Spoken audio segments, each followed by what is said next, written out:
Welcome back to this week's Blue Brief, where I tell you how our legislators fought for you in Peer. Let's get started. Starting off with some major news, Representative Eric Muckey introduced the Feed Families Fund Schools Act. House Bill 1281 is the most responsible approach to lowering property tax burdens, feeding South Dakota families, and funding South Dakota schools.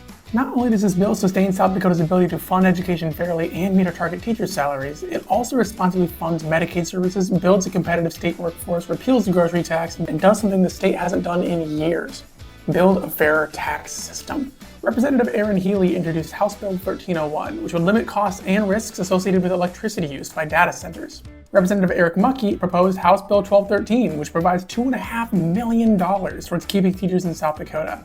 That bill will head to the Joint Committee on Appropriations next week. Representative Emery is working across the aisle to make communities safer. His bill to create a task force that would find a way to make EMS an essential service passed the Senate and now heads over to the House. Senator Jamie Smith proposed Senate Bill 139, which would help folks get back to their hometowns after they've been released from prison. Representative Kate Whitman's bill is to feed South Dakota kids in public schools and to update special education funding will soon be heard in the House Appropriations Committee. Contact representatives to vote yes on both today. Finally, Representative Muckey is hoping to increase benefits for South Dakotans on TANF, also known as the Temporary Assistance for Needy Families program. This comes after the Department of Social Services abruptly announced a 10% cut in benefits last year. Representative Muckey is working to return those benefits to the levels they were at in 2025. And that's it for now. See you next Friday for next week's Blue Brief.